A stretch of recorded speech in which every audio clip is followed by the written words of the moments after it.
to come on here today and share with y'all what I think personally is the number one mistake that you can make when starting your homeschooling journey.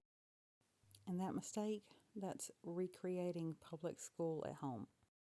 Well, for starters, you're homeschooling for a reason. Either one, public school wasn't working for your child and you decided to pull them, or two, you made this decision based on what you've seen in public schools and that's just not what you wanted for your kid. So with those points in mind, why would you try to recreate it? Why would you want to copy it? Let's be clear. I'm not advising you to sit around and do nothing. But you don't have to follow their timelines. You don't have to wake before the sun even comes up. You don't have to have the kids up and ready and rushed and eaten and ready for bookwork and lectures at the table by 7 o'clock in the morning. That's just crazy. You can adjust your days and your timelines to meet you and your family's schedules. If you need to start schooling in the afternoon versus the morning to maximize family time, then by all means do it. You don't have to set you nor your kids up for a stressful situation of trying to cram X amount of lessons into the week. If your child is struggling with a subject, you have the flexibility and the time to spend more time on it. Let's spend a week or two on it if we need to. On the flip side, if your kid is advancing through it with ease, you can move on to more challenging subjects. There's no timeline for this. Give them space and opportunity to learn at their own pace, slower or quicker. This isn't a race. Learning also doesn't have to look like worksheets and lectures. This is where I really recommend that you know your child's learning style. Some breeze through with auditory learning. Others are more visual or kinesthetic and need to see something or need the hands-on experience. Knowing their learning style will help you better when researching curriculums to find one that fully supports your child in the way that they need it and the way that they learn best.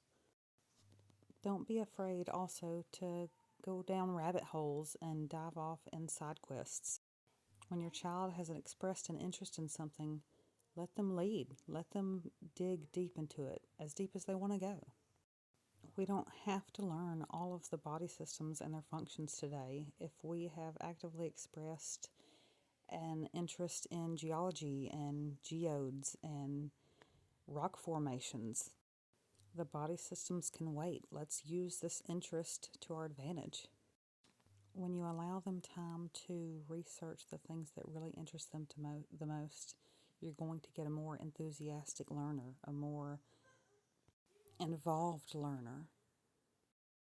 Also, I know I've said this before, but you don't have to cram every subject into every day. I prefer to focus on getting my core subjects in each day, and then we will loop through the rest.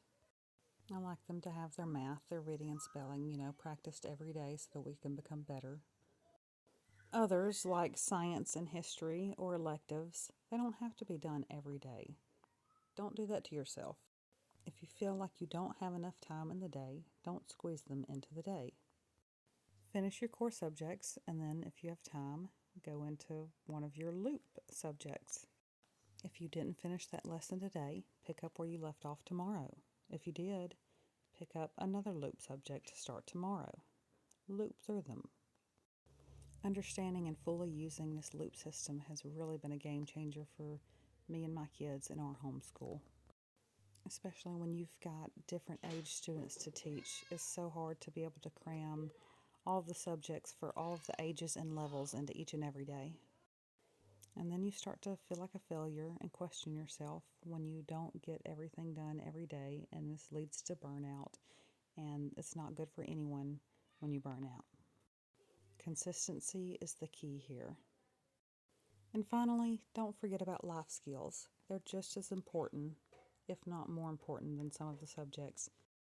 This can mean any skill that you think that they will need in life.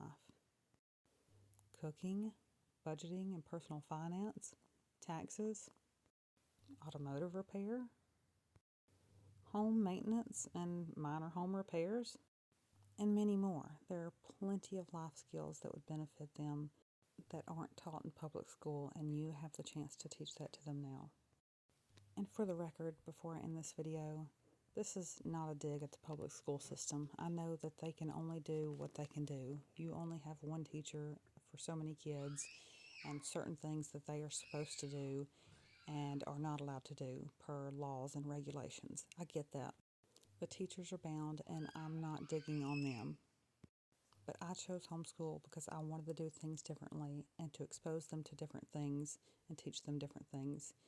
And this is just your reminder that you probably chose the same thing, so you do not have to copy public school. What you do at home does not have to be a complete mirror of what public school is. There's a reason you're here, and just know that you don't have to copy that.